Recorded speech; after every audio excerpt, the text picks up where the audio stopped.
So hello everyone, this is Khushi Pandey. You all are watching Wise Prisuchi, where I'll be discussing about my journey of SSC stenographer. In short, how to become a सरकारी नौकर. So आज हम बात करेंगे reasoning की strategy के बारे में. देखिए, हम यहाँ पे दो लोगों के पॉइंट ऑफ व्यू से बात करेंगे. एक जो अभी बिगिनर है और एक जिन्होंने अपना ऑलमोस्ट सारा सिलेबस कंप्लीट कर लिया है. हम उनके बारे में भी बात करेंगे कि उनको क्या करना चाहिए ताकि वो एग्ज़ाम में अच्छे से अच्छा स्कोर कर पाएँ. सो पहले हम बिगिनर्स के बारे में बात करते हैं.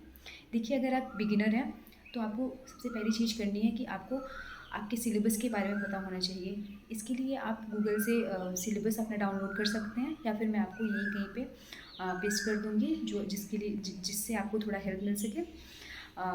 उसके बाद आप एक सिलेबस को अच्छे से देखिए, अच्छे से एनालिसिस कीजिए, समझिए.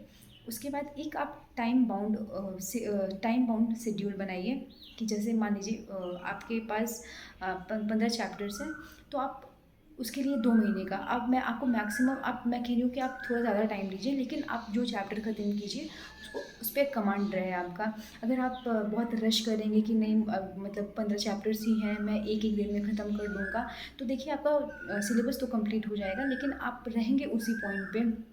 आपको फिर आना पड़ेगा तो आपको 2 महीने की जगह 4 महीने का टाइम लगेगा. मेरा कहने का मतलब ये है कि आप जितना टाइम आपका मन करे ले लीजिए, लेकिन हाँ, आपको पता रहे कि हाँ इतने टाइम में हो जाना चाहिए, नहीं तो आप पूरे साल पढ़ते रह जाएंगे और आपका सिलेबस कंप्लीट नहीं होने वाला है. तो सबसे आप अगर मान लीजिए 15 चैप्टर्स हैं तो आप उसके लिए 2 महीने का टाइम लीजिए और मैं बताती हूँ कि आप उसके बाद क्या करें. तो आपने ये सिलेबस देख लिया है, आप कोई एक चैप्टर लीजिए. जैसे सीरीज़ आपने एक चैप्टर ले लिया है, आप यूट्यूब से उसके कुछ लेक्चर्स देख लीजिए. आप यूट्यूब पे बहुत सारे टीचर्स हैं, सारे ही अच्छा पढ़ाते हैं. आप किसी एक का देख लीजिए, देखिए. उसके बाद आप वो जो प्रैक्टिस करा रहे हैं वो कीजिए. उसके बाद आप अगर आप बुक प्रेफर करते हो तो बुक, या फिर आप मॉक प्रेफर करते हो. देखिए, मुझे लगता है कि अगर आप एसएससी की तैयारी करना स्टार्ट कर दिए हैं तो आपको टेक्स्ट बुक या फिर कोई भी प्लेटफॉर्म आपको जो ठीक लगे उसका सब्सक्रिप्शन लेना बहुत ज़रूरी है. अगर आप टाइम के साथ प्रिपरेशन करेंगे तो आपको ज़्यादा मतलब बाद में ज़्यादा प्रॉब्लम नहीं आएगी. नहीं तो बहुत सारे बच्चों को बहुत प्रॉब्लम फेस करना पड़ता है सिर्फ टाइम की वजह से. मैं बहुत सारे बच्चों से मिली हूँ जिन्होंने जो ये कहते हैं कि मेरा टाइम मैनेज नहीं हो पाया. तो आपकी ये प्रॉब्लम ख़त्म हो जाएगी अगर आप स्टार्टिंग से ही थोड़ा जल्दी जल्दी करके. देखिए, अभी आपको बहुत ज़्यादा रश करने की ज़रूरत नहीं है, लेकिन हाँ, थोड़ा ध्यान दीजिए कि इतने टाइम में कंप्लीट हो जाए. आप इसके साथ क्या करिए, आप थोड़ा अपने कैलकुलेशन को थोड़ा स्ट्रॉन्ग कीजिए. आप यूट्यूब पे वैदिक मैथ्स की बहुत सारी वीडियोस अवेलेबल हैं जो आपकी कैलकुलेशन को स्ट्रॉन्ग करेंगे, जिसमें आप मल्टीप्लिकेशन और एडिशन पे मोस्टली ज़्यादा ध्यान दें. और आप 20 तक पहाड़े, 20 तक टेबल्स आप याद करिए, 20 तक क्यूब रूट और 30 तक स्क्वायर. अगर आपका क्यूब और याद करने का मन हो, आप मतलब आप 30 तक भी याद कर सकते हैं, कोई दिक्कत नहीं है. मैंने बहुत सारे एग्जाम्स दिए हैं और मुझे फील हुआ है कि आप क्यूब और स्क्वायर पे ही आप 2-3 क्वेश्चन आपको मिल जाएंगे.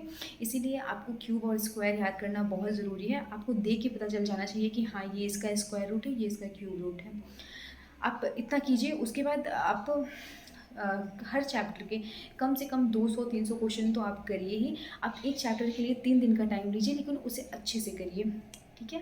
पहले आप इतना करिए, उसके बाद आपको देखेंगे, आपको लगेगा कि हाँ, आप धीरे धीरे बहुत स्ट्रॉन्ग हो रहे हैं और आप बहुत अच्छा परफॉर्म करने लगेंगे विदिन 2-3 मंथ्स. देखिए, ये 2-3 महीने का टाइम जो है वो आपको सुनने में ज़्यादा लग रहा है, ये ज़्यादा नहीं है. अगर आप देखेंगे तो लोग 2-2 साल प्रिपरेशन कर रहे हैं, लेकिन आप 2-3 महीने का टाइम लेके चलेंगे, ये बहुत ज़्यादा नहीं है और आप अच्छे से परफॉर्म भी करेंगे, मुझे विश्वास है. तो अब हम बात करते हैं जिनका सिलेबस ऑलमोस्ट कंप्लीट हो चुका है. तो उनके लिए सबसे ज़रूरी चीज़ है कि अब वो मॉक ही दें. जैसे कि मैं अपनी बात बताती हूँ कि जब, हाँ सॉरी, वो मैं कोयल की आवाज़ सुनने लगी थी. तो जैसे कि मैं अपनी बात करती हूँ, जब मैं अपने सीबीटी की प्रिपरेशन कर रही थी तो मैं बहुत सारा मॉक दे दी थी. अभी मुझे याद है कि जब 2024 का जो हमारा एग्ज़ाम हुआ एसएससी स्टेनोग्राफर का, एक महीने में जो लास्ट के एक महीने में मैं दिन भर में कम से कम रीजनिंग के 5-6 मॉक देती थी. और इससे हालांकि मेरा एग्ज़ाम में उतना अच्छा मतलब 45 ही मेरे मार्क्स आए हैं, लेकिन आप विश्वास नहीं करेंगे, वो कॉन्फिडेंस बहुत क्रूशियल रोल प्ले करता है आपके एग्ज़ाम में। आप बहुत कॉन्फिडेंट फील करते हैं। आप मॉक को इग्नोर बिल्कुल मत कीजिए। अगर आपका एग्ज़ाम अभी 4-5 महीने बचा हुआ है तो आप एक ऐसे कसम खा लीजिए कि आपको दिन भर में 2 मॉक देना ही देना है। आप सीजीएल, सीजीएल, सीपीओ और स्टेनो, आप इन चारों एग्ज़ाम को बेसिस मान के आप एक-एक दीजिए। और आप ये मतलब शेड्यूल बनाइए कि आपका ये 3-4 महीनों में आपका ये जितने भी मॉक्स अवेलेबल हैं, वो सारे कंप्लीट हो जाने चाहिए। मॉक्स बहुत ज़रूरी हैं और मॉक देना आप भूल ही नहीं सकते हैं, आप उसको बिल्कुल भी इग्नोर नहीं कर सकते हैं। अच्छा, अगर आप मॉक दे दिए हैं और आपको जैसे आज आपने मॉक दिया और आपका ब्लड रिलेशन या फिर सिलोगिज़म से कोई क्वेश्चन गलत हो गया, तो उसके लिए आप क्या करिए, इवन कोचिंग सेंटर करके एक यूट्यूब चैनल है, मैं उनका लिंक डिस्क्रिप्शन में दे दूँगी। तो आप उन्होंने एक मतलब चैप्टर वाइज़ प्रीवियस ईयर के सारे क्वेश्चंस कंपाइल करके एक जगह पे किए हैं, जो बहुत बेनिफिशियल है। अगर आप उसको 3-4 घंटे की वीडियो है, अगर आप उसको पूरा कर लेते हैं, अच्छा आप उसको हाफ़ ही कर लेते हैं, फिर भी आपकी सारी प्रॉब्लम ख़त्म हो जाएगी और आप देखेंगे कि आपकी उस पर्टिकुलर चैप्टर से आपकी गलतियाँ होनी बंद हो जाएँगी। आप वो चैनल ज़रूर फ़ॉलो कीजिए, बहुत अच्छा है और ये आपको आपकी कॉन्फिडेंस को बूस्ट करेगी।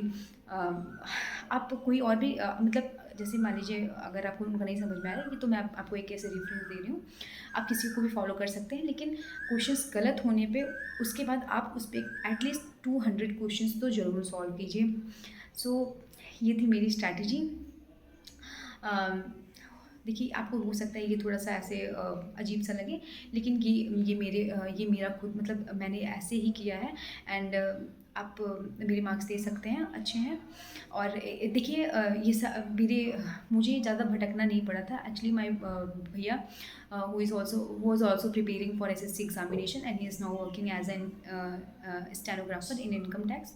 सो देखिए, मुझे बहुत ज़्यादा भटकना नहीं पड़ा था, उनका एक्सपीरियंस मुझे काम आ रहा है और ये हम दोनों का एक्सपीरियंस है कि मॉक टेस्ट को आप अपनी प्रिपरेशन जर्नी का एक बहुत ही क्रूशियल हिस्सा मानिए, आप उसको इग्नोर मत कीजिए। सो आज के लिए इतना ही। एंड आपको और भी किसी भी और टॉपिक पे चाहिए वीडियो, तो just let me know in the comment section and I will try to make videos on those topics. आज के लिए इतना ही। Just bye bye and subscribe to my channel और अपने दोस्तों को भी शेयर कीजिए।